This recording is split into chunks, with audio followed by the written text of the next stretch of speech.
Well, that was certainly a baseball game that the Orioles played on Monday night. What a wild one deep in the heart of Texas as the Orioles win it 10-6 in 11 innings. I'll get you the recap plus some more Orioles injury news coming up on this live episode of the Locked On Orioles podcast.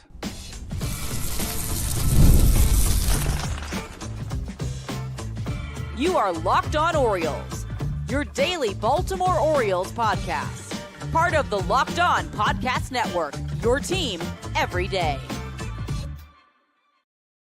Hey there, Orioles fans. Today is Tuesday, July 1st, 2025, and welcome back into the Locked On Orioles podcast, part of the Locked On Podcast Network, your team every day. As always, I'm your host, Connor Newcomb. And coming up on today's episode, we are going to recap the wild game that was deep into Monday night in Arlington, Texas, as the Orioles beat the Rangers 10-6 somehow in 11 innings to take the first game of this three-game set.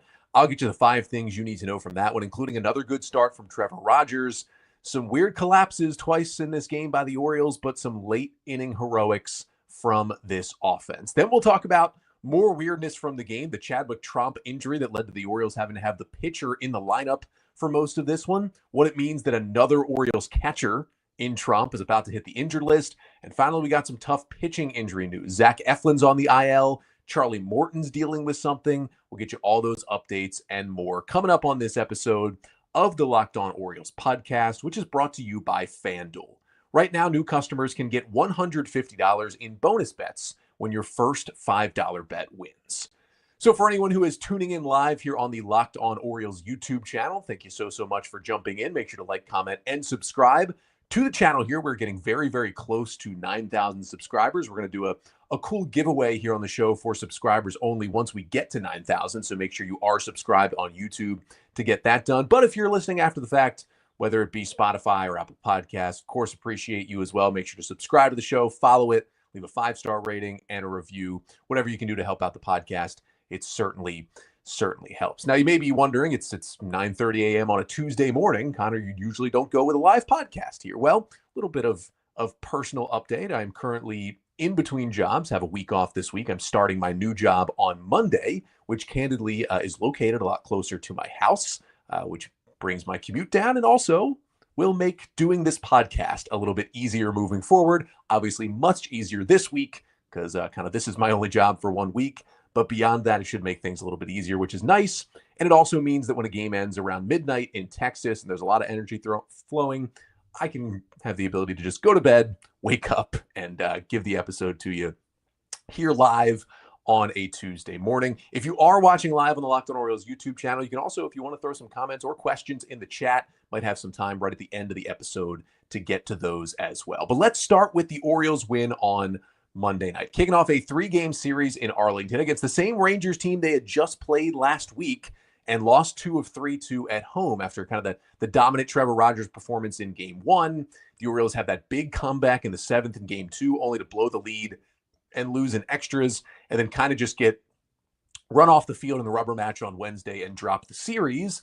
Then the Orioles do go in and win a series over the Rays this weekend, and they find a way, somehow, some way, to win that game on Monday night. I'm going to get you the 5 things you need to know from a crazy W. And the first thing you need to know is Trevor Rogers really did keep the good times rolling in this game. After he had 8 scoreless innings, maybe the best start of his career last Monday against this same Rangers team, his very next start, he faces almost the same lineup, except for the fact that Corey Seager, their best player, well, he got a day off last time. Now he was in the lineup for this one. And when you face a team in back-to-back starts, you've got to mix things up. And that is what Trevor Rogers did. In his last start last Monday, he was very heavy on his changeup. That is his main weapon against right-handed hitters. The Rangers had stacked their lineup last week with righties against Rogers, and the changeup was his number 1 most used pitch. But this week, you got one more lefty in there at least with Seager, but he switched things up. He still threw the changeup a good amount, but he was heavy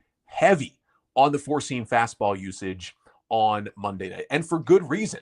This is the best looking four-seam fastball Trevor Rogers has had in a long time. The velocity was good. He was 93 to 94 and above on the pitch.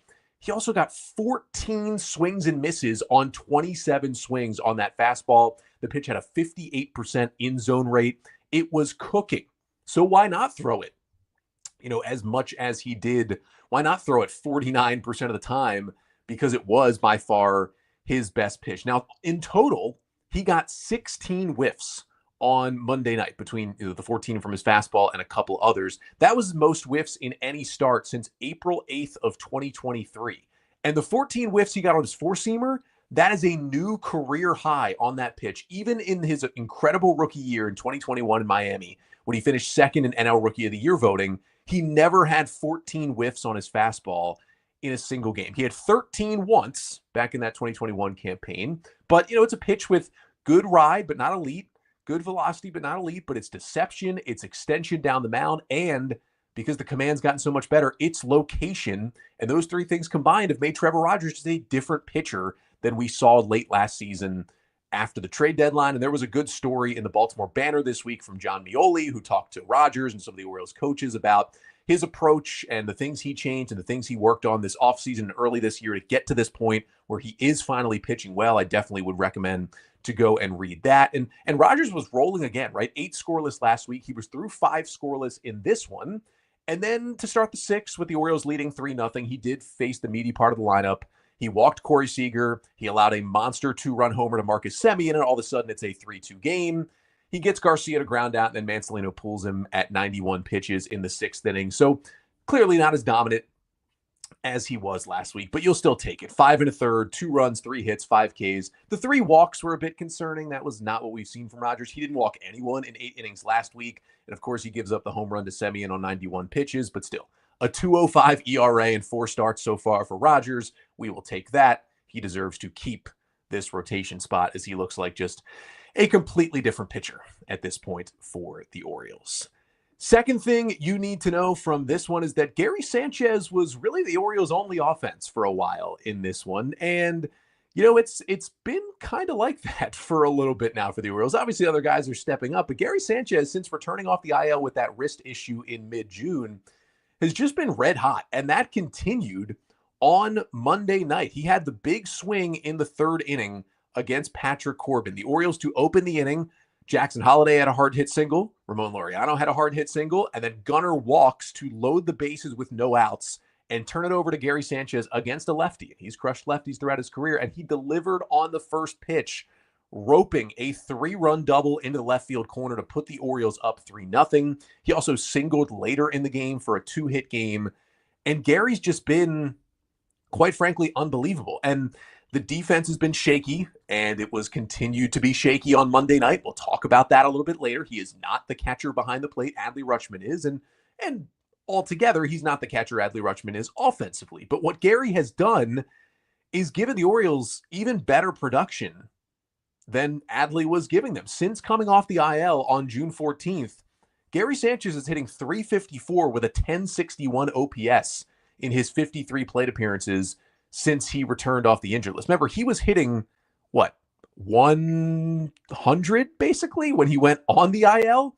So this has been a huge, and that's why, the Orioles had Gary DHing and batting 4th in the lineup on Monday night, because he has been their best hitter recently, and he continued it on Monday night. Third thing you need to know from this one, though, is that the Orioles had 2 more disastrous moments in this game. And it's nice that they've still found a way to win this game despite 2 big disastrous moments, but there have been too many of these moments here in this 2025 season. And that's why, despite a big, impressive win against a wildcard team ahead of them on Monday night, the Orioles are still 37-47 at this point, still 10 games under 500, because they've had too many bad moments. The first one was in the bottom of the 7th, Orioles leading 3-2. Seranthony Dominguez had 2 outs in the inning with no one on. He had retired 4 straight batters. He was trying to get the number 9 hitter, Michael Hellman, had just been called up. He had 10 major league plate appearances coming into this game. 2 outs, nobody on. It's the 9 batter. You should be getting him out here. Instead, he walks Hellman to put him on first with 2 outs, and he's got good speed. Dominguez is slow to the plate. Sanchez isn't the best defensive catcher. Hellman's taken off and trying to get himself into scoring position. And he does that. And Gary Sanchez's throw kind of skips away into left center field, takes a ricochet. So Hellman gets up and runs to third. And Mullins gets to it quickly, gets it into the cutoff man, Jackson Holliday. And DeMarcus Beasley, the third base coach, just said, whatever, I'm sending you home. And he sends Hellman home on a play where he should have been out by a mile. Cedric made a good throw to Jackson. Jackson quickly picked it up and threw it towards the plate. But instead, the relay throw home, even though it was there in plenty of time, kind of short-hopped Gary Sanchez. He couldn't hold on. It scoots away. Hellman scores the tying run. And on a harmless stolen base from first to second, he comes all the way around to score on multiple errors. Now, it was not a great throw to second base from Sanchez to start it. That is on him. We have seen him. He's been as advertised. He can hit the ball. He still kind of struggles defensively, especially now at age 32. And he's had bad moments, not just before this year, but this year with the Orioles as well as a defensive catcher. But that doesn't mean you need to pile on every part of this play onto Gary Sanchez. Because what I will say, as a probably below middling, fairly untalented high school baseball catcher, that throw needs to be better. Because whether you're a catcher or a first baseman or really anyone who has to pick a ball off the dirt, the toughest pick to make is the short hop pick that is right in front of you, right in your midsection. Not any way to go left, any way to go right. When you have to pick that ball, especially on a short hop, if it was a true one hopper to home plate, it would have been much easier to catch. When it's a short hopper, so it kind of handcuffs you a little bit, you got to get your glove right up against your body to scoop it up, and it's right at you. It's more comfortable as a baseball player, and those who have played can probably agree, to make that pick on your glove side or turn and make that pick, especially if you're a first baseman or a catcher, make that pick on your backhand side. When it's right at you and your instincts as a catcher are to turn into blocking mode and knock it down, that is the toughest ball to pick up at home. And remember, he's just not trying to catch it. He's trying to catch it, turn it, and tag it. And although he had some time to do it, still get a big potential tying runner at the plate. And again, would a much better defensive catcher made that play? Potentially. It's a tough play, but it's a play a major league catcher can make. Just know that that's not all on Gary Sanchez. There needs to be a better throw home there. That is the toughest ball to pick behind the plate. And the O's unfortunately just couldn't make it happen. But they recovered, right? And we'll talk about what they did in the 10th. It goes to extras. They get 3 in the top of the 10th. It's 6-3 going into the bottom of the 10th inning. Even with the inning starting with the zombie runner on second base, when you've got a 3-run lead, you're in a good spot. And the Orioles go to Keegan Aiken. You know, they had already used Felix Bautista for a scoreless ninth to get it to extras. They'd already used Sir Anthony Dominguez, who's been their best reliever. They'd already used Brian Baker for a scoreless eighth. So your 3 best relievers you would go to in that closing spot have already been used. And so it's maybe mildly surprising they go to Keegan Aiken in that spot. But with the way the lineup shook out, you lead off with the lefty Corey Seager, and then it's 3 consecutive righties after that in the Rangers lineup. And Aiken, you know, you'd rather Seager face a lefty, but also Aiken's actually been better against right-handed hitters than lefties this year. So with who the Orioles had left in the bullpen, Soto kind of struggles against righties. You know, Kittredge has had his issues recently. Cano's in AAA right now. I don't mind going to Keegan Aiken in that spot. What I mind is that he didn't get over to first base quick enough on an infield single that should have been the second out of the inning. I mind that he didn't locate a good fastball to Adolis Garcia, who launched a 3-run homer to tie the game at 6 and had an awesome celebration to go with it. And the Orioles had a plan to attack Garcia. They had thrown him 19 consecutive 4-seam fastballs between Rogers and Baker and everyone who had, and Aiken and everyone who had faced him in that game, because he's struggling so much this year on high fastballs. And on a pitch that Aiken tried to throw another high fastball, he left it too much in the middle of the zone, and finally Garcia got one and just demolished a game-tying home run. Luckily, Aiken got the next 2 outs to send it to the 11th, but just 2 meltdowns by this team. And it's like, how are they going to do that and still win this game? And somehow they did. Somehow they did, which I'll get to. But the fourth thing you need to know from this one is that Felix Bautista, I mentioned that he pitched the 9th, once again, did not throw any splitters. And this is now a little bit concerning for me and definitely something to watch. So Felix, who had closed out the 9th inning on Sunday, Orioles were up 5-0 in the 9th over the Rays on Sunday, but Felix hadn't pitched in 5 days, had to get him some work, and he did allow a home run and a walk, but he closed out a 5-1 win. And he threw 24 pitches on Sunday. And what was interesting about it was 22 fastballs and 2 sliders. So not only was it heavy fastballs, he didn't throw his best pitch, the splitter. And we were like, okay, you know, maybe he didn't have a feel for it. That's what Kevin Brown and Jim Palmer were talking about in the 9th inning on Monday when he came into the game. But Felix enters 3-3 game, bottom of the 9th, trying to keep it tied and send it to extra innings. And he issues a 1-out walk to Kyle Higashioka, and then Ezekiel Duran pinch hits. and steals second and third base because Felix just cannot hold runners. He's too slow to the plate. Now, luckily, Felix geared it up with a big strikeout and a ground out to strand the runner at third and send the game to extras. The Rangers were in walk-off territory right now. But the more important part than the zero was he threw 17 pitches in this one on a back-to-back, 16 fastballs, 1 slider. So again, heavy fastball, and again, no splitters, his best and most dominant swing and miss pitch. And we talked about it on Monday's episode, but that Sunday outing against the Rays was the first time since August 24th of 2023 that Felix had gone an entire outing without throwing a splitter. And then he does it again. I'm not sure he's ever gone back-to-back outings without throwing a splitter. So clearly part of it is he just doesn't have the feel for that pitch right now. But when it is your best pitch, your bread and butter at times, your swing and miss pitch for one of the better closers in the major leagues, you got to at least show it. Even if you're going to bounce it in the dirt, even if it's going to hang, 8 feet out of the strike zone. If you show it a couple of times, you make the hitter at least think you might throw it. At some point in that 9th inning, the Rangers hitters were like, he's not throwing the splitter. He's going to barely throw the slider because it's third pitch. We can just sit on the fastball. And luckily, Felix's fastball is so elite that even if he just throws that, it's hard to sit on it and have success. But when you can sit on one pitch, it makes a dominant closer like Felix a lot more hittable. And if he continues to not throw splitters, he's going to blow a couple of saves here because good teams with better offenses than the Rangers this year, are going to just sit on that pitch. And what worries me is the last game where he threw no splitters before Sunday, that August 24th, 2023, that was the game before, actually the day before, he suffered the elbow injury against the Rockies in August of that year. Now, you hope there's no correlation in feel for the splitter there, but it makes you worry a little bit. Hey, did he not throw the splitter back then because he felt like the elbow was bothering him and the splitter bothers his elbow, and so he tried to stay away from it and he still got hurt anyway?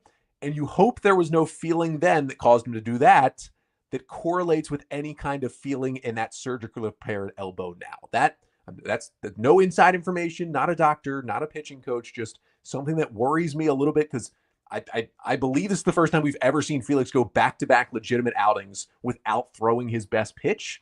It is concerning injury-wise. It is concerning because if he's not throwing it, guys can sit on the other stuff, and he becomes not nearly as effective as he usually is.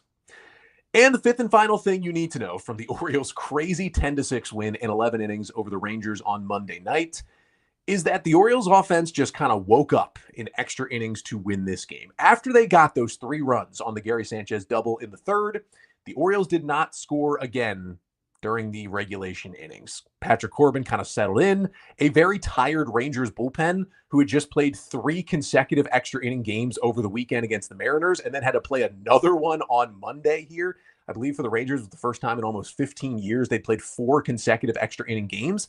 And the O's just kind of let them off the hook here until extras. When Robert Garcia faced Gunnar Henderson in the top of the 10th, Garcia, who's been great this year, a lefty, and Gunnar demolishes a 2-run homer into right field to make it 5-3. Now, Gunnar homered on Friday against the Rays, but it was off the position player, Jose Caballero. For Gunnar, it was his first home run off a real pitcher since June 5th in Seattle. It had been almost a month since he had homered, and his first home run off a lefty since April 29th in Baltimore when Gunnar homered off Carlos Rodon. But the Orioles were down 13-1 in that game when he hit that homer.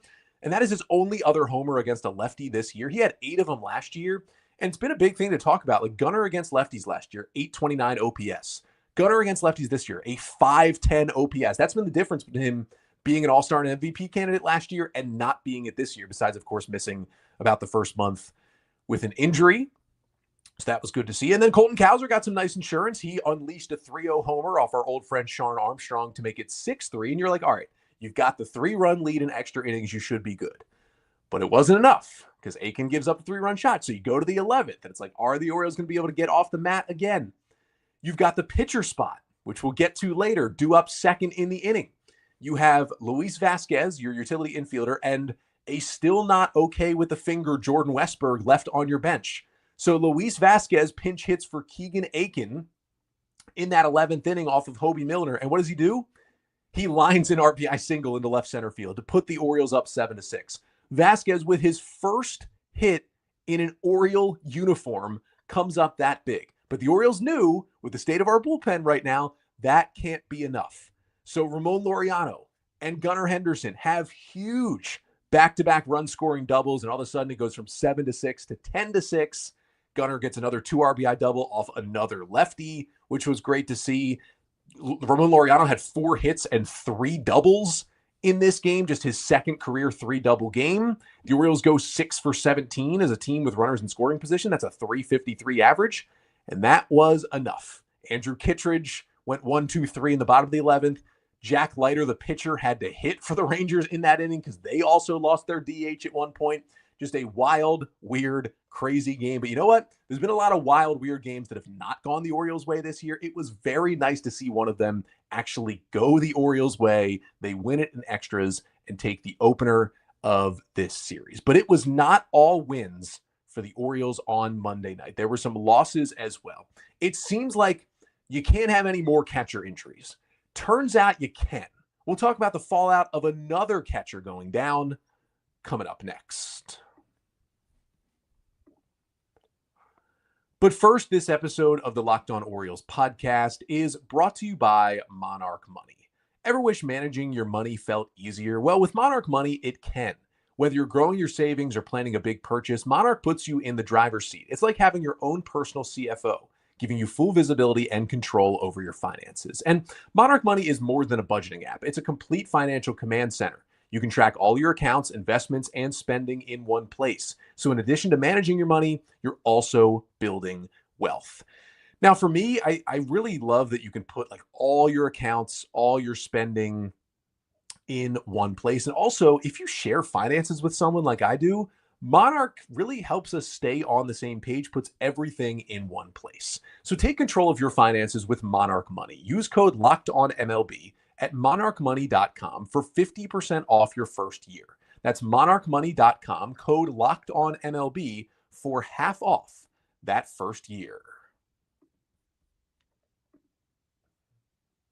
So the Orioles get a crazy 10-6 win in 11 innings on Monday night, but they saw another catcher go down with injury. It was Chadwick Tromp, who is currently serving as the Orioles' backup catcher, smoked a ball up the middle in the second inning. Looked like it was going to be an RBI single, nice kind of sliding catch by Marcus Semien to end the inning. And Tromp immediately after the swing kind of grimaces, goes down, tries to run to first, doesn't really go super well. The trainers come out and look at him. He goes back into the dugout. He gets a little time. He actually puts on the catcher's gear and he comes back out there defensively in the bottom of the second inning, knowing that the Orioles really can't handle another catching injury right now. He tried to grit it out, but there was clearly a back injury going on. He caught the bottom of the second. It didn't look great. And then in the bottom of the third, Gary Sanchez put the gear on and came into the game defensively as the catcher, as Chadwick Tromp left with what the Orioles called, I believe, a lower back injury. Yeah, lower back tightness is what they called it. And it wasn't just an issue because the Orioles already have Adley Rutschman on the IL with an oblique injury and Maverick Handley on the IL with a concussion. Those are really probably two of the Orioles' top 3 catchers coming into the season. And you already had Gary Sanchez miss 6 weeks with a wrist injury. Luckily, he's back and swinging the bat well and is now your number 1 catcher with Adley out. But Tromp's a guy you brought in on a minor league deal in April just to have some depth. You pull him up to be the backup, and now he's hurt too. And it wasn't just that, oh, you're losing another catcher to the IL. It's the situation of the game. Tromp was the starter behind the plate, but Gary Sanchez was the starter at DH in this game. And the Orioles only have, like most teams do, the 2 catchers on the roster. So to get Sanchez into the game defensively when he is DHing, you have to burn the DH to put Sanchez at catcher. You can't just move him to catcher and throw somebody else in the lineup as the DH. No. If you're leaving the designated hitter spot to enter the field of play, you no longer have the DH for the rest of the game. So pitchers had to hit for the Orioles for the rest of this one. The pitcher, Trevor Rogers, had to enter the lineup. Remember, we've had the universal DH in baseball since 2022. Trevor Rogers had to hit for most of this game. He had 2 plate appearances. He struck out in both of them. Bad call in the second one, but either way. Therefore, you're basically having a black hole in your lineup, basically every time it comes up, and you have to be able to utilize your bench with pinch hitters, and you already have a shortened bench because Jordan Westburg is on it, but saying he's still not ready to be back in the lineup with that finger injury. So it was not a good spot for the Orioles to be in. It was just the second time in the majors since they went to the universal DH that the same pitcher had 2 plate appearances in one game. The only other time it has happened was in this exact same scenario. April 19th of 2022, Reiver Sanmartin was the starting pitcher for the Reds. Tyler Stevenson, their catcher, got hurt in the first inning, and his backup, Aramis Garcia, was DHing in that game. So Garcia had to come in to catch. They burned the DH, and Sanmartin went over 2 in his 2 plate appearances in that game. And when you watch Trevor Rogers try and swing the bat, and when you watch even Jack Leiter, the Rangers had to do it later in the game. You watch Jack Leiter try and swing the bat in the 11th. Isn't it crazy that some people were actually mad that MLB decided to go to the universal DH? Like, you wanted to watch that every game in a National League park? It's unbelievable that people thought that, and some people still think that. Just unbelievable. And that was annoying, just to have the pitcher have to hit and deal with the pinch hitters. But the Orioles now also have another injured catcher. So luckily, the O's last week did sign Major League veteran Jacob Stallings to a minor league deal. He had been with the Rockies for the past couple of years, then was released because he was struggling at the big league level after he had really a career year in Colorado last year. You know, he's older, but he's a veteran. He's been around. He's had some really good seasons. And for Stallings, they just signed him to make sure they had not just depth because of the injuries, but had enough catchers to get through games in AAA. Like, you really do need 3 catchers in AAA at all times, because when the Major League team is on the road, one of those catchers travels with the Major League team as the taxi squad emergency catcher, just in case they need it. So they already had Samuel Basallo and David Banuelos as the catcher, so you needed Stallings to be there, because Banuelos generally travels with the team as the taxi squad catcher. And I don't have this confirmed, but I think Banuelos is with the team now in Texas on the taxi squad. Now, Stallings is 4 for 10 with a couple of walks in 3 games in Norfolk so far since signing.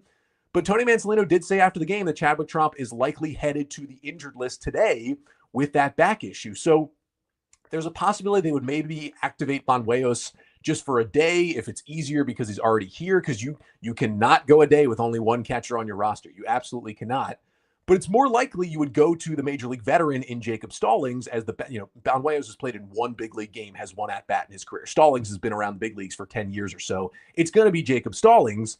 But either way, you need to make not just the roster move of putting Tromp on the IL. Neither of those guys are on the 40-man roster, so you have to DFA somebody else to make a 40-man move. It's kind of a mess. It's probably going to be, even if it's Banuelos for a day, it's at least for a week or 2 going to be Jacob Stallings until either Handley or Tromp come off their IL stints. But it brings the question, again, why not Samuel Basallo? And this is something we talked about last week when Maverick Handley went on the injured list with his concussion.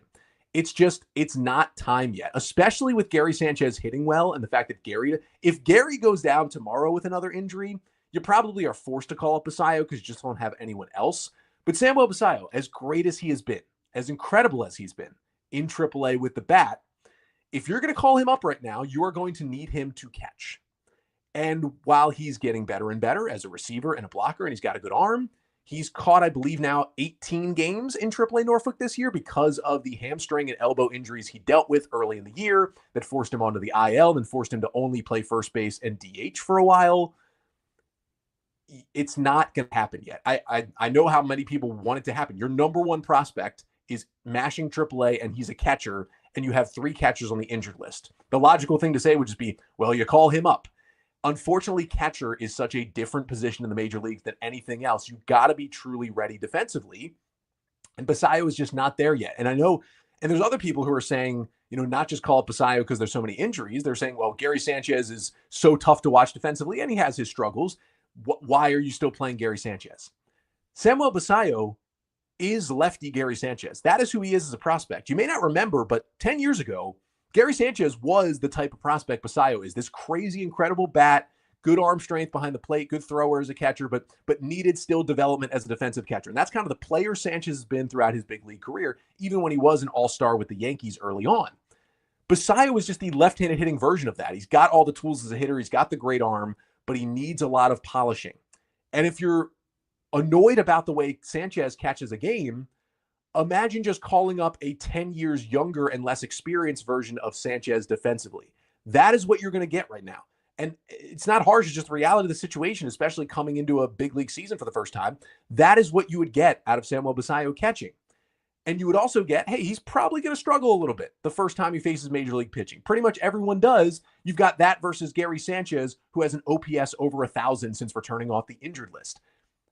It's better for this team right now to go Sanchez and just have a veteran like Jacob Stallings just be your backup. Again, at some point this year, I think Basallo's coming to the big leagues. As a main catcher, no.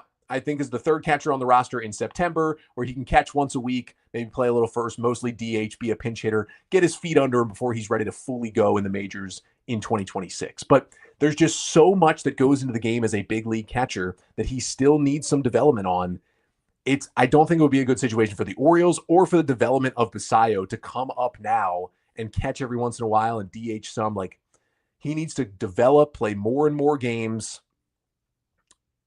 behind the plate in AAA and get himself ready for when that full call-up does come, and that what could be an awesome 1-2 catching tandem of Rutschman and Basallo in 2026. I know it's unfortunate and it's hard to hear, but that is the reality of the Basallo situation right now. That's why you bring in someone like Jacob Stallings. And honestly, if they have to call up Stallings, they're going to have to sign another catcher to a minor league deal just to backfill the depth in AAA. I mean, they could call up somebody like Silas Ardway from AA, but James McCann already signed with the D-backs. Yasmani Grandal stepped away from the Red Sox AAA team and is likely to retire, but hasn't announced it yet. Tucker Barnhart literally retired on Monday, right before Chadwick Tromp got hurt, which was kind of funny. Yan Gomes is still out there, I think, question mark. Aramis Garcia and Michael Perez are both in AAA with Arizona, got passed over by James McCann for the backup catcher role when that opened.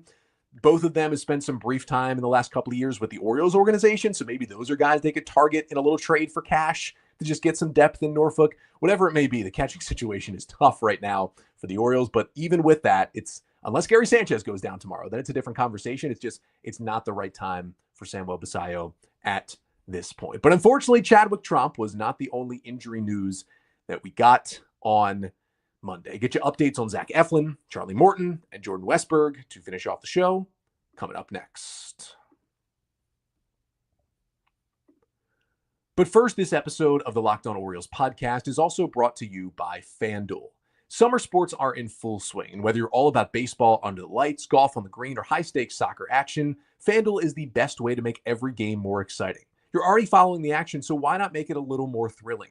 With FanDuel, you can get in on the game while your friends are getting sunburned at the beach. It's easy to use, there's a fast payout, and it makes even regular season games feel like must-watch events. And whether it's the same game parlay or betting into the ninth, FanDuel makes it feel like you're part of the action. And if you're new to FanDuel, new customers can bet just $5 and get $150 in bonus bets if your first bet wins. Just open the FanDuel app today or visit FanDuel.com to get started.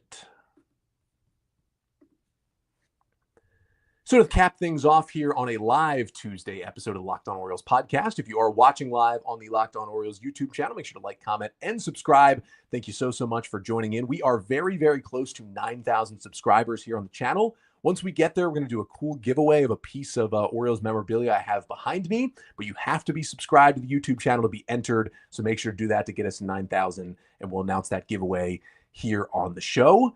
But what I did want to talk about is some more injury updates that we got from the Orioles on Monday. Let's start with Jordan Westburg, who is still not on the injured list, but was still not in the lineup and clearly was not available, because if he was, he probably would have pinch hit in the 11th inning instead of Luis Vazquez. Now, it worked out. Huge first Orioles hit for Vazquez to give him the lead and end up being the game-winning hit, but he probably would have hit there, and he did not. And that told you something about his availability.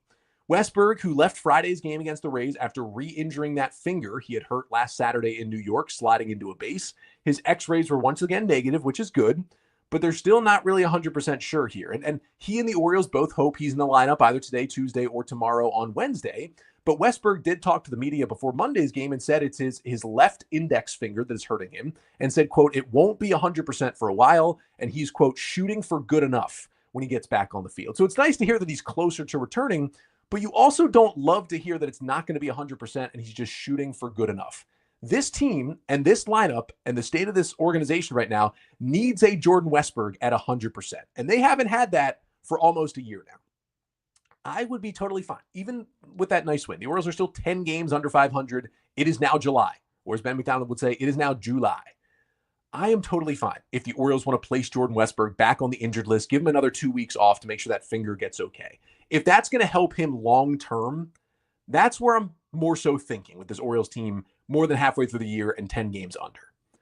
If it's going to help him better to just get IL'd again and we have to see more Ramon Arias and Kobe Mayo, like that's okay. That is okay with me. I would rather do that than risk him continuing to go back in the lineup and dive headfirst and re-injure that finger. I just don't want to see it happen again. Make sure he's okay. He is such an important part of this team, this lineup, everything. We need to make sure he's good moving forward. Him saying, I'm going to fight through it. I'm not 100%. It's good as it. That worries. If they're 10 games over 500, they're fighting for the playoffs. It's a different conversation. I know they're not totally out of it, but we're getting to that point right now with the Orioles. I don't love where we're going with this, but hopefully if he wants to play, he is going to be back in that lineup tonight. Zach Eflin, though, he is headed to the injured list. The Orioles placed him on the 15-day IL with lower back discomfort on Monday.